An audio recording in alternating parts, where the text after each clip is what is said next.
हरिद्वार नाम के एक छोटे गांव में हर साल रमेश और सुरेश नाम के दो व्यक्ति ही सरपंच के चुनाव के लिए लड़ते हैं। लेकिन हर बार के चुनाव सुरेश ही जीतता है, कुछ भी ना करने के बावजूद भी। मैं चुनाव हारने के बावजूद भी लोगों की सहायता करता हूँ। वो सुरेश हर बार जीतने के बावजूद भी कोई काम नहीं करता है, फिर भी लोग उसे ही वोट डालते हैं।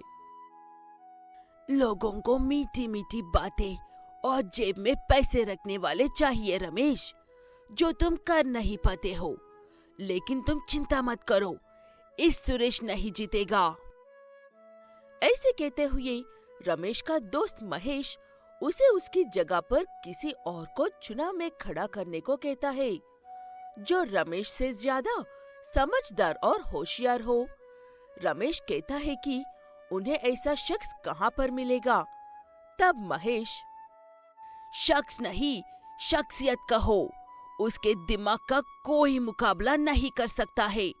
मैंने उसे पहले ही बता दिया है, वो कभी भी आ सकती है। ऐसे कहते हुए महेश और रमेश जाकर घर पर महेश के उस होशियार दोस्त का इंतजार करते हैं। कुछ ही देर में वो दोस्त आ जाते हैं। उसे देखकर रमेश, महेश ये क्या चीज है? मुझे कुछ भी समझ में नहीं आ रहा है। मुझे डरना चाहिए या बात करना चाहिए?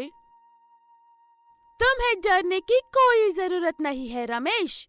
मैं ही वो दोस्त हूँ जो तुम्हारे बदले चुनाव लड़ने वाली है।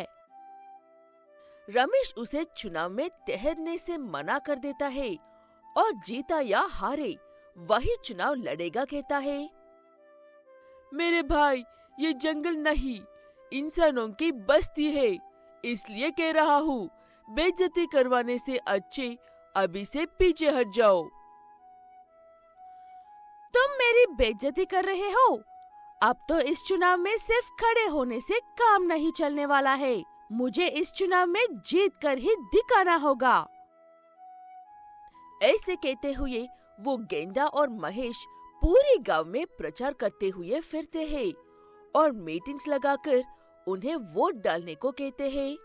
एक इंसान होने के नाते आप सब ये बात अच्छे से जानते हो कि इंसान कितने स्वार्थी होते हैं, लेकिन आप लोगों ये बात नहीं पता कि हम जानवर सबको साथ लेकर चलने में विश्वास रखते हैं। हम अपना वोट आपको ही देंगे। इस बार एक नए सरपंच को जीता कर देखते हैं।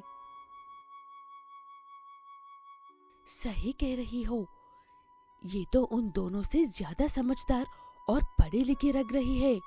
इस बार हमारे गांव का सरपंच एक गेंडा होगा। ये बात तो सुनकर ही मजा आ रहा है। ऐसे कहते हुए आधे से ज्यादा गांव वाले गेंडे को ही वोट डालकर जीता देते हैं। जीतने के बाद सरपंच एक एक करके अपने सारे जानवर दोस्तों को अपने गांव में लेकर आकर जमा करते हैं। उन्हें देखकर कुछ गांव वाले काफी डरने लगते हैं, तो कुछ गांव वाले उन्हें अपने आसपास देखना पसंद नहीं करते हैं।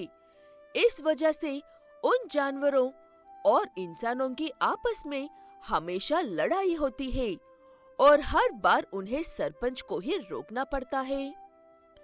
तुम लोगों ने क्या कहा था मुझसे जब मैंने तुमसे कहा था कि हम सब एक समान हैं और सबको एक समान ही देखना चाहिए? हाँ, लेकिन उससे हमारा मतलब ये नहीं था कि तुम सारे जानवरों को लेकर आकर हमारे बीच में रख दोगे। हमें ऐसे सरपंच नहीं चाहिए। चले जाओ यहाँ से। सम्मान देकर वोट डालकर जीतने के बाद ऐसे बेइज्जती करोगे तो कौन तुम्हारे यहाँ पर रुकेगा? ऐसे कहते हुए गेंडा सरपंच गांव छोड़कर अपने साथियों के साथ चले जाते हैं। उसके बाद गांव फिर से सुरेश को ही अपना सरपंच बना लेते हैं। हमेशा उसके साथ अन्याय ही हो रहा है कहकर रमेश एक आखिरी बार सुरेश से पूछता है कि लोग उसे वोट क्यों नहीं डालते हैं।